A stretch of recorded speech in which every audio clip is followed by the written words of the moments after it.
This program is powered by Mayol app. This program is powered by Mayol app. This program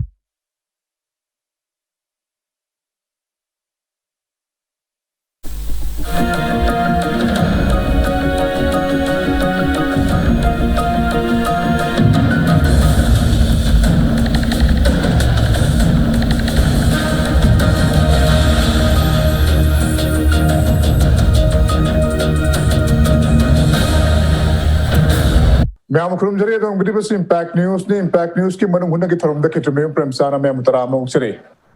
ngasi khana do mata ngasi maru oina Manipur gumba lau singuda ipan tanga akoina tangjaraga leijaba lamdam masle leiriba laumi singna mokoi pothok sing asi yonjara bo hona bada kadai fauba kudong charba kiyama mayok naribage aduga Manipur da kogi laumi sing yoiba agricultural production gi yoiba organized market ama leitabagi mami chawon leiriba sida kari kana matharang sing paikhat laga akoina hairiba issue sing asi akoina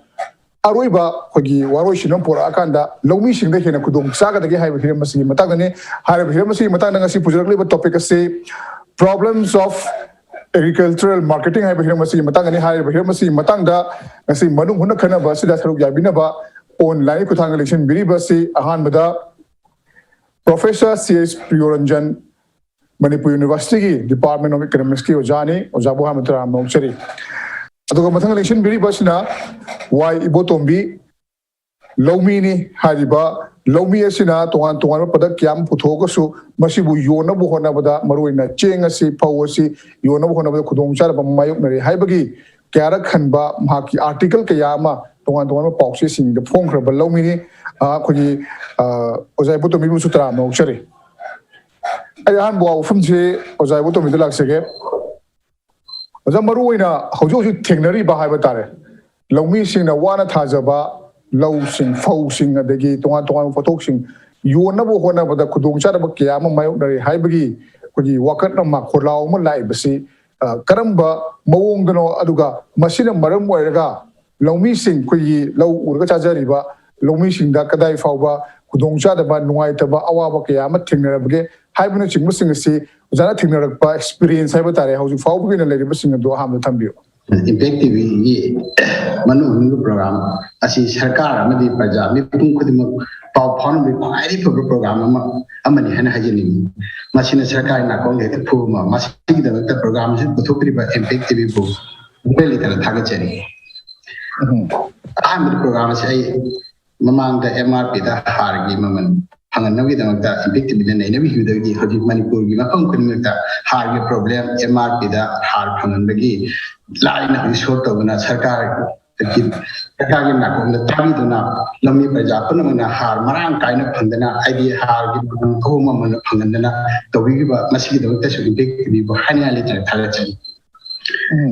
And I cannot come up on present project. How do you Manipur? District and Kaksin Masun Tawal district Pauka and Putoi Masida Haji Posing the sea Tai Visita the Awaba Lami Paja Mayami Awaba Kola Shish Machine Chita Middle Chali Paula Vidava the Lomi have still like the Lara Kamun Moin the Toliva post to give to Yolaga Masama Lai Shutamba the Kras not Punador How she died, she looked at the home country. However, have the Hojoji, Oi, below Manipur, Prajasinchi. Asina, Masi Karamai Torga, Masi Coca the gay, have she impact the Kutanga, Nina Engine, by cover the corner from the show, after her, Adugi, impact when I see impact the Vina, Putupi, the Nasumba,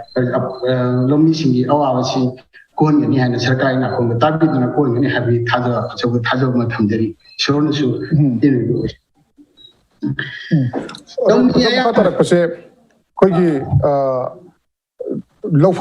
Hoji Technary by Habatare.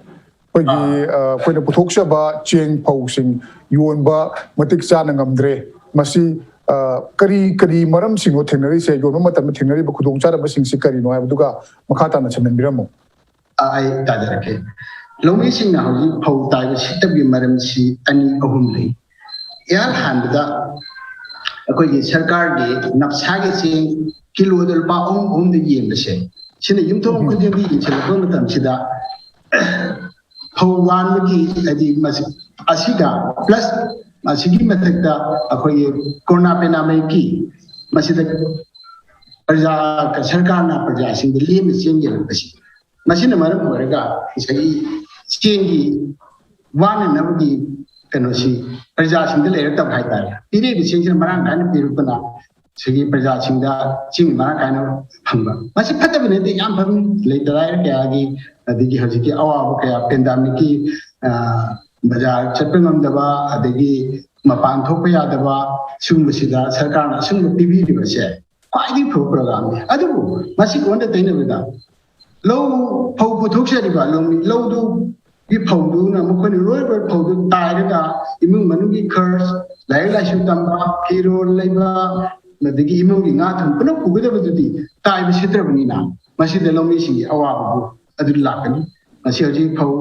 Meal ꯈꯨꯗꯤꯡꯃꯛꯇ ꯁꯔꯀꯥꯔ ꯑꯩꯈꯣꯏꯒꯤ ꯂꯧꯃꯤꯒꯤ ꯐꯧ ꯇꯥꯏꯕ ꯃꯁꯤꯗꯤ ꯃꯤꯜꯗ ꯇꯥꯏꯒꯗꯕꯅꯤ ꯑꯗꯒꯤ ꯑꯃꯅ ꯑꯃꯨꯛ transport ꯉꯁꯥꯏꯒꯤ ꯍꯧꯖꯤꯛ ꯀꯣꯔꯣꯅꯥ ꯚꯥꯏꯔꯁꯀꯤ ꯃꯇꯥꯡꯁꯤꯅ ꯁ꯭ꯇꯦꯠ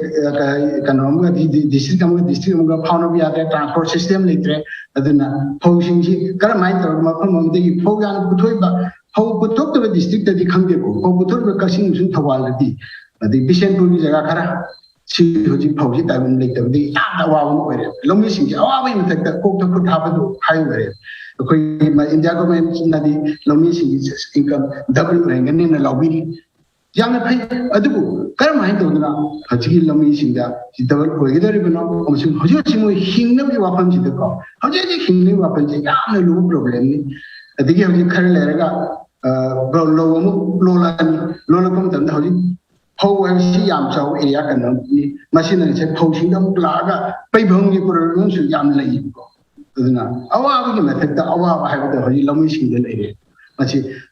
ꯄꯨꯝꯅꯃꯛ ꯂꯧꯃꯤ ꯈꯨꯗꯤꯡꯃꯛꯇꯗꯤ ꯉꯁꯤ ꯑꯩꯅ ꯊꯦꯡꯅꯖꯔꯤꯕꯗꯤ ꯈꯕꯔꯗ ꯍꯥꯞꯆꯕꯗꯤ ꯃꯌꯥꯝꯒꯤ ꯑꯋꯥꯕꯗ ꯎꯖꯕꯒꯤ ꯋꯥꯅꯦꯕꯀꯣ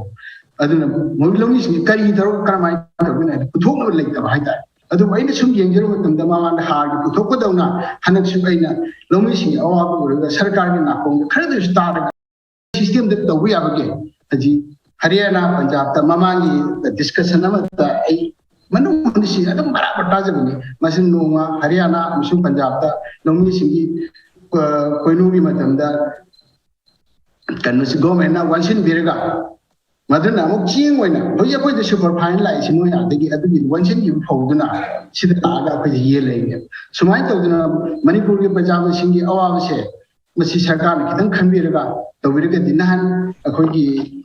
ꯍꯣꯔꯇꯤꯀꯜꯆꯔꯒꯤꯁꯨ ꯑꯩꯈꯣꯏꯅ ꯑꯃꯨꯛ ꯇꯥꯖꯈꯤꯕꯗ ꯏꯝꯄꯦꯛꯇꯤꯕꯤꯇꯤ ꯇꯥꯖꯩ ꯑꯗꯒꯤ ꯑꯩꯈꯣꯏꯒꯤ ꯇꯔꯕꯨꯖꯥ ꯀꯔꯤ ꯂꯩꯁꯤꯟꯕꯤꯔꯒ ꯂꯧꯃꯤꯒꯤ ꯑꯋꯥꯕꯁꯤꯡꯗꯨ ꯁꯔꯀꯥꯔꯅ ꯂꯧꯁꯤꯟꯕꯤꯔꯒ ꯃꯃꯥꯅ ꯌꯦꯟꯕꯤ ꯈꯣꯠꯄꯤ ꯇꯧꯋꯤ ꯂꯩꯁꯤꯟꯕꯤꯔꯒ ꯑꯃꯨꯛ ꯌꯦꯟꯊꯣꯛꯄ ꯇꯧꯋꯤꯗꯅ ꯁꯤꯒꯨꯝꯕ ꯄ꯭ꯔꯣꯒ꯭ꯔꯥꯝ ꯈꯤꯇꯪ ꯇꯧꯕꯤꯔꯒꯗꯤ ꯂꯧꯃꯤꯁꯤꯡꯗꯤ ꯄꯨꯂꯞ ꯍꯥꯏꯖꯕ ꯉꯝꯖꯗꯅ ꯉꯝꯖꯗꯕꯗꯣ ꯑꯩ ꯇꯁꯦꯡꯃꯛꯇ ꯏꯟꯖꯤꯅꯤꯌꯥꯔꯅꯤ ꯂꯧꯃꯤ ꯑꯃ ꯑꯣꯏꯕꯒꯤ ꯋꯥꯅꯤ ꯑꯗꯨꯒ ꯍꯥꯟꯅꯁꯨ ꯅꯩꯅꯈ꯭ꯔꯕꯅꯤ ꯑꯗꯨꯅ ꯁꯤꯒꯨꯝꯕ ꯀꯌꯥꯁꯤ ꯎꯔꯨꯔꯒ ꯏꯁꯥꯗ ꯈꯥꯡꯉꯝꯗꯕ ꯍꯥꯏꯇꯥꯔꯦ ꯑꯩꯒꯤꯗꯃꯛꯇꯗꯤ ꯊꯣꯏꯗꯣꯛꯅꯁꯨ ꯈꯜꯂꯨꯗ꯭ꯔꯒꯁꯨ ꯃꯌꯥꯝꯁꯤꯒꯤ ꯑꯋꯥꯕꯁꯤ ꯀꯥꯟꯗ ꯀꯔꯝꯍꯥꯏꯅ ꯀꯅꯥꯗ ꯀꯔꯤ ꯍꯥꯏꯒꯗꯒꯦ ꯁꯔꯀꯥꯔꯗ ꯁꯥꯐꯨ ꯄꯤꯕꯁꯦ ꯀꯔꯝꯍꯥꯏꯅ ꯇꯧꯔ ꯄꯤꯒꯗꯒꯦ ꯑꯗꯨ ꯈꯥꯡꯕ ꯉꯝꯃꯛꯇꯕꯗꯤ ꯄꯦꯄꯔꯗ ꯍꯥꯞꯄꯒ ꯉꯁꯤ ꯏꯝꯄꯦꯛꯀꯤ ꯊ꯭ꯔꯨꯗ ꯂꯥꯛꯏꯕꯅꯤ ꯁꯤꯃꯇꯪ ꯑꯩ ꯍꯥꯏꯖꯅꯤꯡꯉꯤ ꯑꯣꯀꯦ ꯃꯔꯨꯑꯣꯏꯅ ꯂꯩꯉꯥꯛꯅ ꯄꯣꯂꯤꯁꯤ ꯑꯃ ꯁꯦꯝꯕꯤꯔꯀꯥꯟꯗ ꯂꯧꯃꯤꯁꯤꯡꯅ ꯃꯈꯣꯏꯅ ꯄꯨꯊꯣꯛꯆꯔꯤꯕ ꯑꯩꯈꯣꯏꯒꯤ ꯄꯣꯠꯂꯝꯁꯤꯡ ꯑꯁꯤ ꯃꯇꯤꯛ ꯆꯥꯅ ꯑꯩꯈꯣꯏꯒꯤ ꯃꯈꯣꯏꯒ ꯆꯥꯅꯕ ꯃꯃꯜꯗ ꯌꯣꯟꯅꯕ ꯀꯔꯤꯒꯨꯝꯕ ꯑꯃꯗꯤ ꯁꯤꯟꯕꯤꯕ ꯃꯊꯧ ꯇꯥꯔꯤ ꯍꯥꯏꯕ ꯋꯥꯐꯝꯁꯤꯅꯤ ꯑꯩ ꯃꯈꯥ ꯇꯥꯅ ꯑꯣꯖꯥ ꯄ꯭ꯔꯤꯌꯣꯔꯟꯖꯟ ꯂꯥꯛꯆꯅꯤꯡꯕꯁꯦ ꯑꯣꯖꯥ ꯑꯩꯈꯣꯏꯒꯤ ꯃꯅꯤꯄꯨꯔꯗ ꯑꯣꯔꯒꯅꯥꯏꯖ ꯃꯥꯔꯀꯦꯠ ꯍꯥꯏꯕ ꯇꯥꯔꯦ ꯂꯧꯃꯤꯁꯤꯡꯒꯤ ꯑꯣꯏꯕ ꯇꯣꯉꯥꯟ ꯇꯣꯉꯥꯟꯕ ꯑꯣꯟꯂꯥꯏꯟꯒꯤ ꯄ꯭ꯂꯦꯠꯐꯣꯝ ꯀꯌꯥ ꯑꯃꯗꯤ ꯍꯧꯗꯣꯛꯄꯤꯈ꯭ꯔꯦ ꯁꯦꯟꯇꯔꯗꯁꯨ ꯑꯗꯨꯒ ꯃꯁꯤ ꯑꯩꯈꯣꯏꯒꯤ ꯂꯧꯃꯤꯁꯤꯡꯗ ꯌꯧꯗꯕꯒꯤ ꯃꯑꯣꯡ ꯑꯃ ꯂꯩꯕ ꯑꯗꯣ ꯌꯧꯔꯒꯁꯨ ꯀꯔꯝꯕ ꯁꯤꯖꯤꯟꯅꯒꯗꯒꯦ ꯑꯗꯨꯒ ꯃꯈꯣꯏꯅ ꯂꯧ ꯎꯕꯗ ꯃꯅꯥ ꯃꯁꯤꯡ ꯊꯥꯕꯗ ꯆꯪꯈ꯭ꯔꯤꯕ ꯁꯦꯟꯐꯝꯁꯤꯡ ꯑꯗꯨ ꯀꯗꯥꯏ ꯐꯥꯎꯕ ꯃꯗු ꯃꯈꯣꯏꯅ ꯌꯣꯜꯂꯕ ꯃꯇꯨꯡꯗ ꯍꯟꯖꯤꯜꯂꯤꯕꯒꯦ ꯍꯥꯏꯕꯁꯤꯁꯨ ꯆꯥꯎꯅ ꯋꯥꯍꯪ ꯑꯃꯗꯨꯃꯛ ꯍꯪꯕ ꯌꯥꯕ ꯍꯥꯏꯕ ꯇꯥꯔꯦ ꯑꯗꯨꯅ ꯀꯔꯝꯕ ꯑꯩꯈꯣꯏꯒꯤ ꯊꯧꯔꯥꯡꯁꯤꯡ ꯄꯥꯏꯈꯠꯂꯒꯗꯤ ꯂꯧꯃꯤꯁꯤꯡꯅ ꯊꯦꯡꯅꯔꯤꯕ ꯈꯨꯗꯣꯡꯆꯥꯗꯕ ꯍꯥꯏꯕ ꯇꯥꯔꯦ ꯃꯁꯤ ꯀꯣꯛꯄ ꯌꯥꯏꯅ ꯈꯟꯕꯤꯕꯒꯦ ꯑꯩꯈꯣꯏꯅ ꯃꯅꯤꯄꯨꯔꯒꯤ ꯑꯦꯒ꯭ꯔꯤꯀꯜꯆꯔꯁꯦ ꯉꯁꯤꯗ ꯅꯠꯇꯦ ꯆꯍꯤ 5-10 ꯀ꯭ꯔꯥꯏꯁꯤꯁ ꯑꯃꯅꯤ ꯑꯩꯈꯣꯏꯅ ꯊꯦꯡꯅꯔꯛꯏꯕꯁꯤ ꯑꯗꯨꯅ ꯑꯃꯔꯣꯝꯗ ꯍꯧꯖꯤꯛ ꯇꯥꯛꯄꯤꯔꯤꯕ ꯑꯩꯈꯣꯏꯒꯤ ꯑꯦꯒ꯭ꯔꯤꯀꯜꯆꯔꯒꯤ ꯄ꯭ꯔꯣꯕ꯭ꯂꯦꯝꯁꯤ ꯃꯥꯔꯀꯦꯇꯤꯡꯒꯤ ꯄ꯭ꯔꯣꯕ꯭ꯂꯦꯝꯂ ꯃꯥꯔꯀꯦꯇꯤꯡꯒꯤ ꯄ꯭ꯔꯣꯕ꯭ꯂꯦꯝ ꯑꯣꯏꯕ ꯇꯥꯔꯒꯗꯤ ꯑꯩꯈꯣꯏꯅ ꯀꯔꯤ ꯇꯧꯒꯗꯒꯦ ꯍꯥꯏꯕ ꯑꯃ ꯑꯅꯤꯁꯨꯕꯗꯅ ꯑꯩꯈꯣꯏꯒꯤ ꯂꯧꯃꯤꯁꯤꯡꯅ ꯃꯥꯔꯀꯦꯇꯤꯡꯒꯤ ꯋꯥꯡꯃꯗ ꯃꯍꯥꯛꯅ ꯄꯨꯊꯣꯛꯏꯕ ꯄꯣꯠꯁꯤꯡꯁꯦ ꯃꯁꯤ ꯁꯤꯠꯇ꯭ꯔꯤꯕ ꯃꯔꯝ ꯀꯔꯤꯒꯤꯅꯣ ꯃꯍꯥꯛꯅ ꯄꯨꯊꯣꯛꯏꯕꯁꯦ ꯃꯥꯔꯀꯦꯠꯅ ꯗꯤꯃꯥꯟ ꯇꯧꯗꯕꯅꯔ ꯃꯥꯅ ꯄꯨꯊꯣꯛꯏ ꯄꯣꯠ ꯆꯩꯁꯤ ꯂꯥꯟꯅ ꯁꯄ꯭ꯂꯥꯏ ꯇꯧꯕ꯭ꯔꯥ ꯍꯥꯏꯕꯒꯤ ꯑꯆꯧꯕ ꯋꯥꯐꯝ ꯑꯃ ꯂꯩ ꯑꯩꯅ ꯊꯝꯖꯔꯤꯕꯁꯤ ꯃꯔꯨꯑꯣꯏꯅ ꯑꯩꯈꯣꯏꯒꯤ ꯂꯧꯃꯤꯁꯤꯡꯅ ꯏꯇꯤꯍꯥꯁ ꯈꯪꯕ ꯇꯥꯏ ꯄ꯭ꯔꯤꯊꯤꯕꯤꯗ ꯀꯃꯥꯏꯅ ꯇꯧꯗꯅ ꯂꯧꯎꯕꯒꯤ ꯇꯣꯉꯥꯟ ꯇꯣꯉꯥꯟꯕ ꯁ꯭ꯇꯦꯖꯁꯤ ꯂꯥꯛꯏ ꯍꯥꯏꯕꯁꯦ ꯑꯩꯈꯣꯏꯒꯤ ꯄꯨꯛꯅꯤꯡꯗ ꯏꯂꯩ ꯂꯩꯇꯕ ꯁꯦ ꯈꯨꯗꯝ ꯑꯣꯏꯅ ꯏꯁꯝ ꯁꯝꯃꯕꯗ ꯑꯩꯈꯣꯏ ꯀꯌꯥꯝ ꯀꯨꯏꯅ ꯐꯧ ꯈꯛꯇꯪ ꯄꯨꯊꯣꯛꯑꯒ ꯂꯧꯃꯤ ꯑꯩꯅ ꯍꯤꯡꯒꯗꯧꯔꯤꯕꯅꯣ ꯃꯁꯤ ꯄ꯭ꯔꯤꯊꯤꯕꯤꯒꯤ ꯑꯦꯒ꯭ꯔꯤꯀꯜꯆꯔ ꯍꯤꯁꯇ꯭ꯔꯤꯗ ꯂꯩꯔꯤꯕꯁꯤ ꯆꯥꯅꯕ ꯐꯧ ꯍꯥꯏꯕꯁꯦ ꯃꯁꯤꯗꯤ ꯆꯥꯅꯕ ꯃꯔꯨꯑꯣꯏꯅ ꯁꯤꯔꯤꯌꯦꯜ ꯍꯥꯏꯕꯁꯦ ꯂꯧꯃꯤꯁꯤꯡ ꯌꯥꯝ ꯋꯥꯔꯤꯕ ꯐꯧꯁꯤꯡꯗꯕꯁꯦ ꯁꯤꯔꯤꯌꯦꯜ ꯍꯥꯏꯕꯁꯤꯒꯤ ꯄꯣꯄꯨꯂꯦꯁꯟꯒꯤ ꯗꯤꯃꯥꯟꯗꯨꯒꯤ ꯃꯇꯨꯡ ꯏꯟꯅ ꯂꯦꯞꯄꯤ ꯄꯣꯄꯨꯂꯦꯁꯟꯗꯨ ꯍꯦꯟꯒꯠꯂꯛꯑꯦ ꯁꯤꯔꯤꯌꯦꯜꯗꯨ ꯗꯤꯃꯥꯟ ꯇꯧꯕ ꯍꯦꯟꯒꯠꯂꯛꯀꯅꯤ ꯅꯠꯇ꯭ꯔꯒꯗꯤ ꯁꯤꯔꯤꯌꯦꯜ ꯒꯦꯍꯨꯒꯨꯝꯕ ꯆꯦꯡꯒꯨꯝꯕꯁꯤ ꯃꯁꯤ ꯃꯃꯜ ꯍꯟꯊꯔꯛꯏ ꯁꯤꯠꯂꯛꯇꯦ ꯑꯗꯨꯅ ꯑꯩꯈꯣꯏꯅ ꯑꯍꯦꯟꯕ ꯄꯣꯠ ꯄꯨꯊꯣꯛꯄ ꯇꯥꯔꯒꯗꯤ ꯄꯣꯄꯨꯂꯦꯁꯟꯅ ꯗꯤꯃꯥꯟ ꯇꯧꯔꯤꯕꯁꯤꯗꯒꯤ ꯑꯩꯅ ꯍꯦꯟꯅ ꯄꯨꯊꯣꯔꯛꯄ ꯇꯥꯔꯒꯗꯤ ꯑꯍꯦꯟꯕ ꯄꯣꯠꯊꯣꯛꯇꯣ ꯑꯩꯒꯤ ꯁ꯭ꯇꯦꯠꯀꯤ ꯅꯠꯇ꯭ꯔꯒ ꯑꯩꯒꯤ ꯚꯤꯂꯦꯖꯀꯤ ꯅꯠꯇ꯭ꯔꯒ ꯑꯩꯒꯤ ꯗꯤꯁꯇ꯭ꯔꯤꯛꯀꯤ ꯋꯥꯡꯃꯗ ꯃꯁꯤ ꯃꯅꯤꯄꯨꯔꯒꯤꯗꯃꯛꯇ ꯍꯥꯏꯔꯒ ꯃꯄꯥꯟꯗ ꯌꯣꯟꯕ ꯉꯝꯃꯀꯛꯄꯗ ꯑꯩꯅ ꯄꯨꯊꯣꯛꯏꯕ ꯁꯤꯔꯤꯌꯦꯜꯁꯦ ꯄꯨꯊꯣꯛꯄꯒꯤ ꯀꯥꯟꯅꯕ ꯂꯩꯇꯅ ꯍꯥꯏꯖꯔꯤ ꯑꯗꯨꯅ ꯄ꯭ꯔꯤꯊꯤꯕꯤ ꯄꯨꯝꯅꯃꯛꯇ ꯂꯧꯃꯤꯁꯤꯡꯅ ꯁꯤꯔꯤꯌꯦꯜꯗꯒꯤ ꯍꯥꯏꯗꯤ ꯐꯧ ꯒꯦꯍꯨ ꯕꯥꯔꯂꯤ ꯃꯦꯖ ꯕꯦꯁꯤꯛ ꯁꯤꯔꯤꯌꯦꯜ ꯑꯣꯏꯕ ꯐꯨꯗ ꯑꯣꯏꯕꯁꯤꯗꯒꯤ ꯍꯥꯏ ꯚꯦꯂ꯭ꯌꯨ ꯀ꯭ꯔꯣꯞꯁ ꯍꯥꯏꯗꯅ vegetable lomda changakani, fruit lomda changakani, animal husbandry lomda, milk, dairy product, smart tawna high value commodities pinamakta masi ityasta kadam leiru often measure. Manipur gi lomi singa, Manipur gi government na masi gi ityas ki lo khongthang sibu udana leira abra maduna khoida aikhoi gi cropping pattern aikhoi aina thari base ꯍꯧꯅ ꯀꯌꯥꯝ ꯊꯥꯒꯗꯒꯦ ꯚꯦꯖꯤꯇꯦꯕꯜꯅ ꯀꯌꯥꯝ ꯊꯥꯒꯗꯒꯦ ꯍꯥꯏꯕꯅꯆꯤꯡꯕ ꯑꯩꯒꯤ cropping pattern ꯑꯁꯦ ꯃꯇꯝꯒ ꯆꯥꯟꯅꯅ ꯍꯣꯡꯒꯗꯕꯅꯤ ꯁꯔꯀꯥꯔꯅ ꯃꯗꯨ ꯃꯥꯌꯣꯟ ꯆꯨꯝꯒꯗꯕꯅꯤ ꯍꯥꯏꯕ ꯏꯟꯗꯤꯌꯥꯗ ꯊꯝꯖꯒꯦ ꯏꯟꯗꯤꯌꯥꯗ ꯑꯩꯈꯣꯏꯅ ꯄ꯭ꯔꯣꯀ꯭ꯌꯨꯔ ꯇꯧꯔꯤꯕꯁꯦ ꯅꯞꯁꯥꯒꯤ ꯆꯦꯡꯒꯤ ꯂꯩꯕꯁꯤ ꯄꯟꯖꯥꯕ ꯍꯔꯤꯌꯥꯅꯥ ꯋꯦꯁꯇꯔꯟ ꯌꯨꯄꯤꯅꯆꯤꯡꯕꯗꯒꯤ ꯒꯚꯔꯟꯃꯦꯟꯠꯅ ꯈꯣꯝꯒꯠꯂꯦ ꯍꯥꯏꯔꯒ ꯃꯤꯅꯤꯃꯝ ꯄ꯭ꯔꯥꯏꯁꯇ ꯈꯣꯝꯒꯠꯂꯦ ꯍꯥꯏꯔꯒ ꯂꯧꯃꯤꯁꯤꯡꯗꯨꯗ ꯃꯥꯒꯤ ꯃꯃꯜ ꯍꯟꯖꯤꯟꯕꯗ ꯅꯠꯇꯅ ꯄ꯭ꯔꯣꯐꯤꯠꯁꯨ ꯂꯩꯅꯅꯕ ꯍꯣꯠꯅꯕꯅꯤ ꯍꯧꯖꯤꯛ ꯏꯟꯗꯤꯌꯥꯗ ꯁꯔꯄ꯭ꯂꯁ ꯂꯩ ꯑꯗꯨꯅ ꯑꯜꯇꯤꯃꯦꯠꯂꯤ ꯁꯔꯀꯥꯔꯅ ꯐꯅꯌꯥꯝꯅ ꯃꯇꯦꯡ ꯄꯥꯡꯕꯁꯨ ꯃꯅꯤꯄꯨꯔꯒꯤ ꯂꯧꯃꯤꯁꯤꯡꯅ ꯑꯩꯈꯣꯏ ꯐꯧ ꯈꯇꯪ ꯄꯨꯊꯣꯛꯄꯁꯤꯅ ꯑꯩꯒꯤ ꯖꯤꯕꯤꯀꯥ ꯑꯣꯏꯅꯤ ꯍꯥꯏꯕꯗꯣ ꯃꯗꯨꯃꯛꯇ ꯅꯠꯇ꯭ꯔꯦ ꯑꯗꯨꯅ ꯑꯩꯈꯣꯏ ꯑꯇꯣꯞꯄ ꯀ꯭ꯔꯣꯞꯁꯤꯡ ꯀꯔꯝꯍꯥꯏꯅ ꯊꯥꯒꯗꯒꯦ ꯍꯥꯏꯕꯁꯦ ꯈꯜꯂꯛꯀꯗꯕꯅꯤ ꯃꯗꯨ ꯄ꯭ꯔꯖꯥ ꯈꯜꯂꯤ ꯑꯗꯨꯅꯅꯤ ꯕꯤꯁꯦꯟꯄꯨꯔꯗ ꯊꯧꯕꯥꯜꯗ ꯆꯤꯡꯗ ꯐꯧꯗꯒꯤ ꯊꯥꯗꯣꯛꯈ꯭ꯔꯦ ꯍꯥꯏꯔꯒ ꯚꯦꯖꯤꯇꯦꯕꯜꯗ ꯐ꯭ꯔꯨꯠꯁꯇ ꯗꯥꯏꯔꯤ ꯄ꯭ꯔꯗꯛꯁꯇ ꯑꯦꯅꯤꯃꯦꯜ ꯍꯁꯕꯦꯟꯗꯔꯤꯗ ꯆꯪꯁꯤꯜꯂꯛꯏꯕꯁꯤ ꯑꯗꯨꯅꯅꯤ ꯑꯗꯨꯅ ꯉꯁꯥꯏꯒꯤ ꯍꯥꯏꯕꯤꯔꯤꯕ ꯆꯦꯡꯒꯤ ꯃꯃꯜꯁꯦ ꯑꯃꯔꯣꯝꯗꯗꯤ ꯃꯌꯥꯝꯅ ꯍꯥꯏ ꯃꯅꯤꯄꯨꯔꯗ ꯆꯦꯡꯒꯤ ꯗꯦꯐꯤꯁꯤꯠ ꯂꯩ 20% ꯗꯦꯐꯤꯁꯤꯠ ꯂꯩ ꯍꯥꯏꯗꯅ ꯂꯦꯇꯦꯁ ꯁꯔꯀꯥꯔꯅ ꯍꯥꯏꯔꯤ ꯄꯨꯊꯣꯛꯏꯕ ꯆꯦꯡ ꯑꯩꯈꯣꯏꯅ ꯄꯨꯊꯣꯛꯄ ꯆꯦꯡꯗꯨꯗꯩꯗ ꯑꯩꯈꯣꯏꯒꯤ ꯄꯣꯄꯨꯂꯦꯁꯟꯒꯤ ꯗꯔꯀꯥꯔ ꯂꯩꯕꯗꯣ ꯁꯦ ꯈꯨꯗꯝ ꯑꯣꯏꯅ 5 lakh tons dꯔꯀꯥꯔ ꯂꯩꯕꯗꯣ ꯑꯩꯈꯣꯏꯅ 6 lakh ton ꯄꯨꯊꯣꯛꯑꯦ ꯀꯨꯟꯗꯤ ꯗꯦꯐꯤꯁꯤꯠ ꯂꯩꯔꯦ ꯍꯥꯏꯖꯕꯒꯤ ꯋꯥꯗꯅꯤ ꯅꯞꯁꯥꯒꯤ ꯆꯦꯡ ꯆꯠꯂꯛꯏꯕ ꯃꯣꯔꯦꯗꯒꯤ ꯆꯠꯂꯒꯗꯤ ꯆꯪꯉꯛꯏꯕ ꯃꯁꯤꯡꯁꯤ ꯌꯦꯡꯂꯒꯗꯤ ꯃꯅꯤꯄꯨꯔꯒꯤ ꯚꯦꯂꯤꯗ ꯄꯨꯊꯣꯛꯏꯕ ꯆꯦꯡ ꯑꯁꯦ ꯁꯔꯄ꯭ꯂꯁ ꯑꯣꯏꯔꯕꯅꯤ ꯄꯨꯂꯞꯀꯤ ꯑꯣꯏꯕ ꯃꯇꯝꯗꯗꯤ ꯑꯩꯈꯣꯏꯁꯦ ꯗꯦꯐꯤꯁꯤꯠ ꯑꯣꯏꯕ ꯕꯖꯥꯔꯗꯗꯤ ꯁꯔꯄ꯭ꯂꯁ ꯑꯣꯏ ꯑꯗꯨꯅ ꯃꯃꯜ ꯑꯁꯤ 75 ꯌꯧꯔꯝꯃꯕꯅꯤ ꯄꯦꯟꯗꯦꯃꯤꯛꯀꯤ ꯃꯃꯥꯡꯗ 50ꯗ ꯌꯧꯔꯝꯃꯕꯅꯤ ꯀꯤꯂꯣꯗ ꯍꯧꯖꯤꯛ ꯂꯨꯄꯥ 64ꯗ ꯋꯥꯡꯉꯨꯔꯤ ꯌꯣꯜꯂꯦꯅ ꯇꯥꯔꯦ ꯏꯝꯐꯥꯜꯗ ꯍꯧꯖꯤꯛ 39 40ꯗ ꯌꯣꯜꯂꯛꯏ ꯍꯥꯏꯔꯤ ꯑꯗꯨ ꯋꯥꯏꯔꯦ ꯁꯨꯄꯔ ꯐꯥꯏꯟ ꯑꯣꯔ ꯅꯞꯁꯥꯒꯤ ꯆꯦꯡꯁꯤꯡꯁꯤꯒꯁꯦ ꯕꯖꯥꯔꯗ 12ꯗ ꯌꯣꯜꯂꯦ aduna aikogi lomi singa aikogi phauchi puthakhrada masai aigi phause cost of production yang wange thani gi imung changdra putana akoina dogani hojiki ni ne fertilizer input season loina mange aisi thabuk sudu sapana aduna cost of production si yang wanganina aina lupa du ni phumari manga di yo natra kuthra di yo kuthra mari di yo ai si lakta ra di ingong jibika di phauchi yang chong de ni ai si aduna aina thamjari bi Manipur gi lomi singna tawba honariba afam pockets kaya da bisenpuda lelonda honariba tawba gi chinga tawriba smaina ekoi gi pedi cultivation lagi ekoi vegetable londa the livestock farming londa hena ya junction laga tawba natna koi bai do ekoi na government ta procure to haisira Manipur government ta koi procedure ba sa khongalu hayo matamda suppose Manipur government leiresi Manipur government of house leiren khalasi madu mangodel pan fuda kiro de le ko matamda napsagi chengi anti yengule masi procurement to mu to pian bazar da so han pak ni thoi yo ni ai ba madu de pingam ada government na madu da akui lomi sinda ho du pan fu de ching lobu ki mo tamadu ki thada ga do karor me am to lomi sinda sing na piwani khande adagi magi khan piwani khande adagi cold chains semani khande asina chingba ampungan mamagi cost of production kaunata ba atopa sin produce to no tanda sarkar na share na thadara bi kamdo alu thaga taro mahogi potato farm sigi seeds uthok pakiba lekribo ka se homa de phamal lagedi alu du aikoi lomi sina hena na alu thaga de hena to ko do ni jere so wakalon amani si aduna ina thamje mi di Manipur gi farmers singna aikoi khau thare ga jibika begini haiba khabar da media da kaya me discussion to ni sa masidagi kitang thaido aga akoi cropping pattern se kamai na pon de akoi high value crops da vegetable fruits aduga livestock fishery masi aina hydroga su persana tawrabani yembiu double cropping toramba maya lambi sida wa bai ho toromado kone to kreuji double cropping tawdre na yo pa Bisian pudi yembiu belongi yembiu so many areas da koi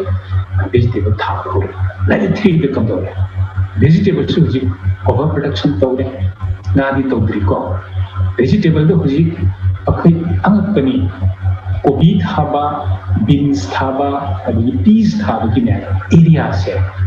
thousands of hectares of area se masi hengala togi mathumi mahutta 2012 tagi musi pausta tare ie kari ni mahada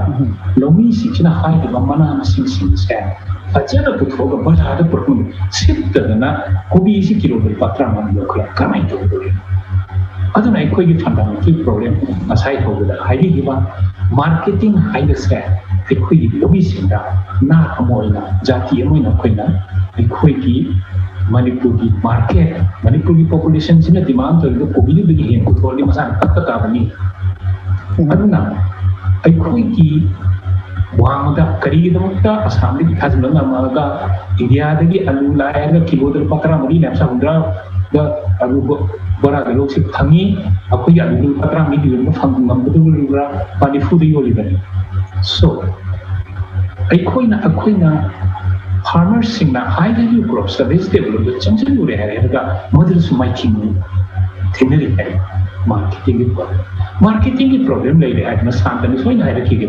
hujik tori ba ginger khamde ama khamde aeroplane de kya koi boduri no ba masi su subsidy me jari aduna ikoi the cold chain thamdana ikoi gi da high value crops hai ta ga di vegetable ne fruit ne dairy production ne ka doi masi gi value chain si chinga tapa ka masi ni thina thamera ga rural non farm sector da food processing industries mein am tani se tuna chamina re ga value chain se thimda ban kala masi gu concept se masi ekoi gi planners industry ki idea da changda ba asina malam na akoi pani se da ne adra Manipur gi farmers inda farmer producer हाइरिबा अचौबा इशूसिंगसे मसी करम तौना address तौदनी अदुगा government ना कमाई तौदनी सेसिला चंगसलगा मतेंग पांगने हेजुन खनसे नतदन ID फाउ लेबियु लेदरगिदा कोई Warren हाना दुगी मतंदो हेंगे last मा हेजगे ने कमाई तौना फार्मर्स ने एडजस्ट तौदिगे हेसे vegetable thabna every farmer imung sin na sikadara occupational diversification right now farmer of the imung da occupations om dagi mari dagi ma ga yaw le ya numit thani ko surum gani kana da lo da adigi di atopa thabam da kuli oi mani khange dukan phamu ki macha su kana su check suru mani khange adigi daily wages khange occupational diversification right now chu mong da tuan tuan no phum sin da jibika phamna bonari ba rural economics te changum da ana lo mu ka ye to du si ai na khal mara ki lo di tham bai pesa na yi ya masini ai Manipur economy da si yan ko lo ba no ji akhoi ai da piris cha da 21% khatan hai ba lo ni se tertiary sector lalu liti kasnya cimba service sectors nene 65% yang turun ni piris madum dane ron sigi lomi manna masana tha anin do tu esa kris vegetable thaba double protein tha khara dani moyo sini le goduri bis and high riba Manipur structural agriculture and economy structural problems is khamba masidi ke point kamai to kana na thoka dage hena progressive economy mada hena progressive farming to rega export oriented farming to value chain asom do ni junction na thagani haidana Okay, maruina kogi hojiksi Manipur da kogi longmi sin puthokli baching si dum marang kai ba kogi state si dum konei haibagi mami ma taraga leiba asina maram oira kanda koina tuan ba kogi crops sing da manam sing tha bani khangde matam chana ba sing da koina mai onchal laga madu bu karam na koina marketing yo hangda ge haibaro masida nga ki mateng galone na masida junction mari hena fagani ha wafam chini adumakpu leiriba kogi rural area da leiriba longmi sing di hojik Manipur da cheng kyam puthokli bage na tragana market mamal kyam piri bage na tragana mana machine karam bada hena mai onsel lagadi koi mai paka dage haibana chingma sing asida koi nei awareness program ching ba longmi sing wakal tahan ba aduga tuan ba ofam kya da leiriba longmi singa akoi na thengnari kudong chara ba sing sindong yaman laktabadagi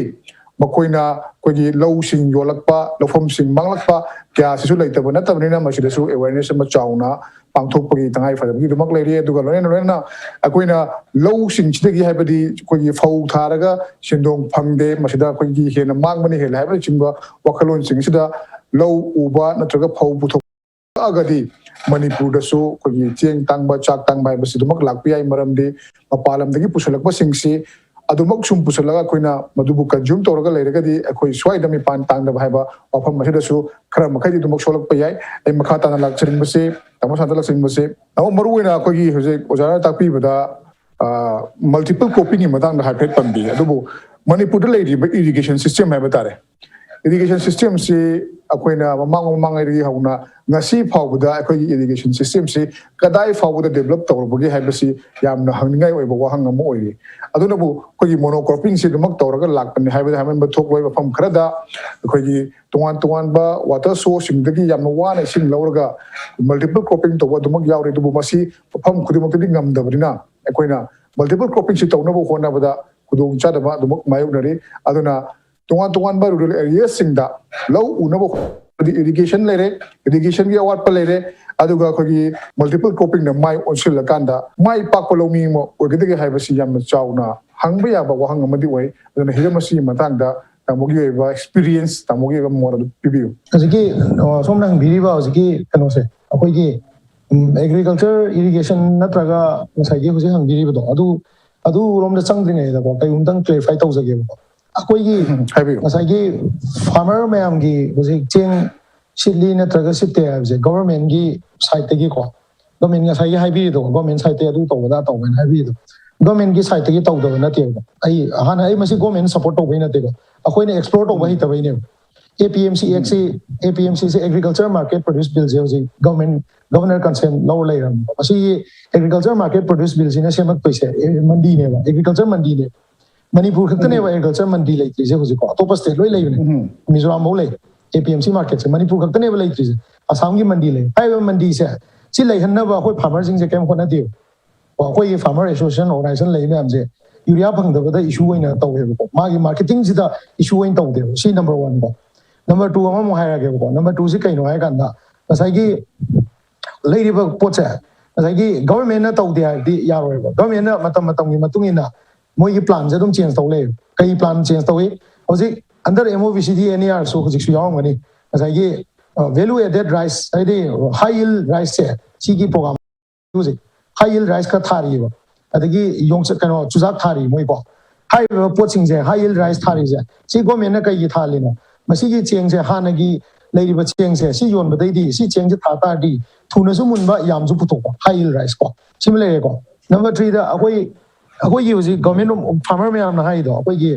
कनो से अकोई कहे तारे Moina minimum support price का है जे change से minimum support price संग याबरा यादव है study तो हम संग है असी ओजा प्रियोरंजन होइना ओजा ना हेना खंगबिरमनी मिनिमम सपोर्ट प्राइस ही अकोई चेंग संग याबरा यादव चांगौ की मिनिमम सपोर्ट प्राइस पीओ है बदा अकोई उसको पी गम दिजिने मरमदी गवर्नमेंट ऑफ इंडिया ना APMC दा लिस्ट तौरिबा कोप से मंगा तरुक तवरने आई सुम खन मदा को आई एक्यूरेट चप चाप दे निंजंग दरे अदु खतंग होरमने अदुना अकोई सिदा थारिबा कोप सिंग जे state government minimum support price से सेम याबरा न तग यादव यारदी कमायना करम फंड दे से सिमिलर को अदगी अकोई स्टेट की इरिगेशन की दु याम नक्सल का न को अमुक को मसाई अकोई स्टेट से लेइबा एंटरप्रेन्योर सिंग से गवर्नमेंट न को स्टार्टअप पीबो ओरसु अमा पीबो ओरसु पर्टिकुलर पोट अमा असाइन तौ दियो नत्रगा मसाना सो असाइन तौ जदियो से फॉर एग्जांपल हजे मै तेई जेंग मैम सित लेरे न हाइरे को वैल्यू ए तौ याई पोहा सेम याई चेपाक सेम याई कना एंटरप्रेन्योर ने इंटरफेयर तौ चंगजल लगा सेम yi तरबूज सित्रका न गवर्नमेंट लाउसल लगा तरबूज सित्र लेबी हुआ है तरबूज तो लेरे भरे गवर्नमेंट लेरे का मुकाई दी होंदी सेम पर्सन दने लेरीबा पैसा दसु मयाम की पैसा ने टैक्स पेयर्स मनी मयाम की पैसा ने होजी लेई से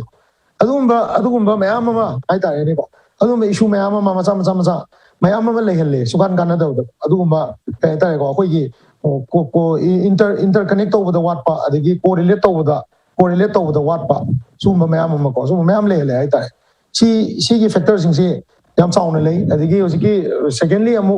इरिगेशन की पोट तो दला का न को होजी इरिगेशन की पोट तो दला का न असाई फार्मर की इशू से कहीं का गवर्नमेंट से पीरी फैसिलिटी से मसाना जो अमुक रिव्यू तौदे गवर्नमेंट RLI पीरे गवर्नमेंट PMKSY पीरे प्राइम मिनिस्टर कृषि सिंचाई योजना दा नियरली 100 crores की मया मोय होजी स्पेंड तौदना होजी इरिगेशन फैसिलिटी सी फारे अदु फारे अचीवमेंट ने लाउ हाई रेबे अचीवमेंट से रिव्यू तौबा है गवर्नमेंट हाना तौरम गवर्नमेंट ओइगरा हजिक तौरम गवर्नमेंट ओइगरा रिव्यू तौदमने कोई रिव्यू तौददी कमाइना परफॉर्म तौरी है कमाइ उतोइनो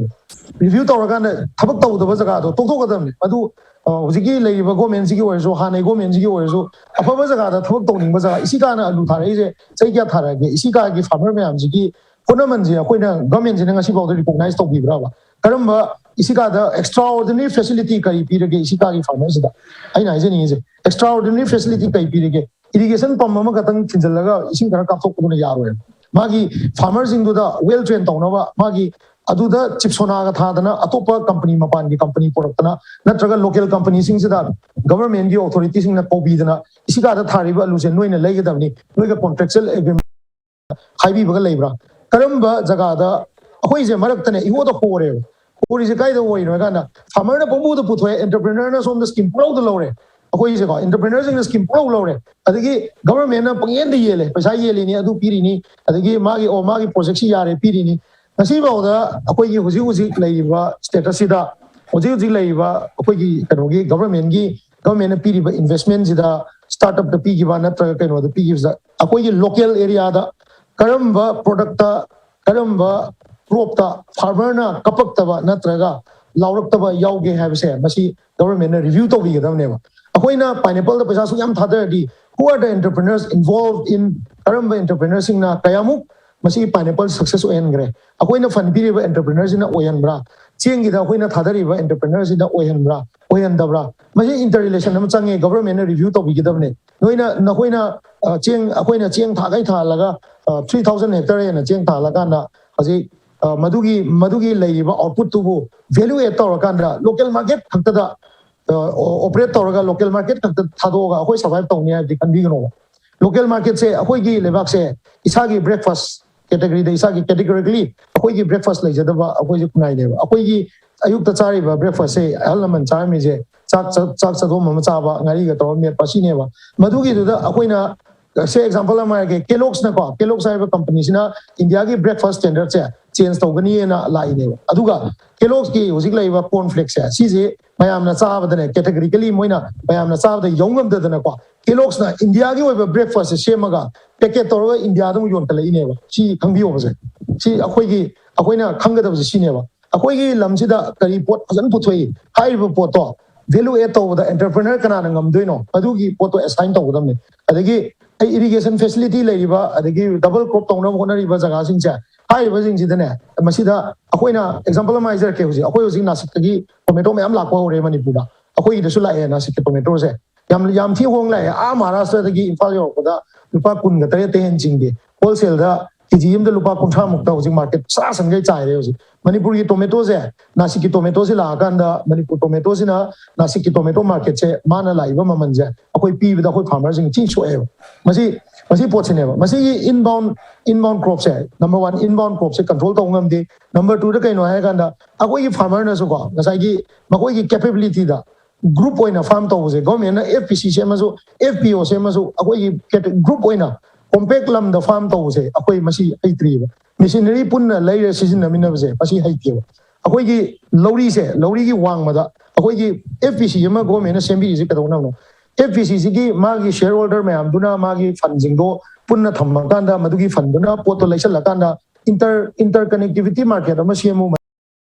mapanda yon gira adugi join mi amam na mi chani leiba FPC odi mi amam na lupa cham bu to di lupa lising kun la gani me ata mi lising kun dare 200 oi ta di adu 20000 mono budi phajaba thoga poto lai pom kya ma puthok piri ha bi tongan ba marketing gi ko gi platform sing koi mandi bu ro natraga krishi marketing bu ro lai ba mayam se masi lomi yohan ba lomi khangan bai ba sidi lenga ki mathau soi no ga dam ne du hojik pambiri ba FPC hai se farmer producer company sing si hojik fau da kadai fau manipur da mathau to ri ba hai ba si yam chaw na han ngai wa fam ni hanak su panu ki ba assembly mi fam da ko yi operation MLM na pukhlak ba matam da hari ba farmer producer company du na chahi ma da low ba ya ba crore ani gi oi ba senthang kaya ma su low lom da ba madugi oina leiriba khoi madubu yengchen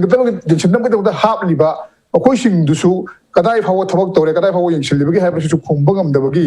ofam kya ma lekhi masina maram mora kanda lengang na paikhat liba thorang kya ma leiraga su hai ba thorang sing adu lomi de yaudraga di madui kana pham si kari no ha ba pham si ma leire adu gi su mathakta paikhat liba thorang sing asi lomi yohon gi ha ba taraga di leiriba lomi sing adu ning thina khangan hon changi lomi sing na heta internet google la pha ga natragana department chalaga makoina madu da thiraga hairiba program natraga policy sing adu bu makoina yaubu ngamna bu hona ba haiba si masi yam na tarai ba ma di ore farmer sing da yes aduga ma ta pa habi break ki mutung mula sage break ki timing chalak bai tare aduna asigum mayam si yengsen na ba asigum mayam si karom na chatli bage koina paikhat liba scheme si koina paikhat liba policy si karom na chatli bage ba si yengsen na ba tongan yam happy bani adu madu da thabak to matam da kadai fawa farmer sing na sok page wa fam sine mataw sai break mawjo ke break ki mutung yam thonjo ke impact news pro yeng ta do lebio adu ngai wa ya lo do ne ko ko lo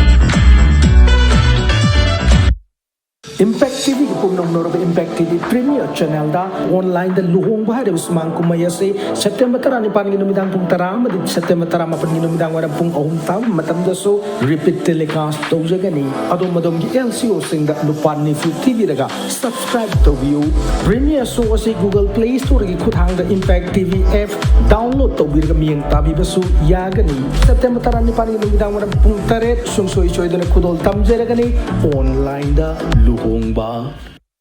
Alpha B Sam Memorial Academy. Registration for some vacancies Science and Arts is extended till second week of September. Alpha BCI Memorial Academy is a school where you can see people from around the nation. You will have the opportunity to experience things you have never experienced before. We have highly skilled teachers and a comfortable environment that doesn't pressure but eases the mind of students to help them into their future careers. For more details, please contact Alpha BCI Memorial Academy is serving education. Thangmeban phone number 9863016217. Alpha BCI Memorial Academy.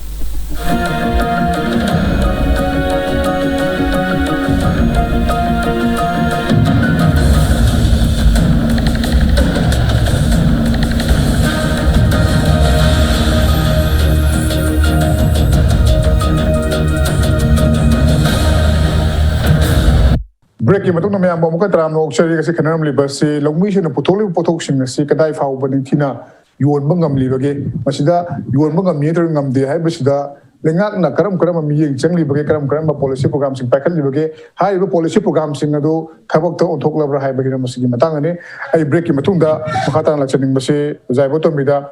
aja ka sai mama khana ba sing da koi oja PRIYORANJAN aduga tamo SHANTA tongan tongan ba wafam gyam puthok pi khre masi yam na phaba khongthang kaya mani pagi policy wena same ki scheme wena same ki matam da yam phajaba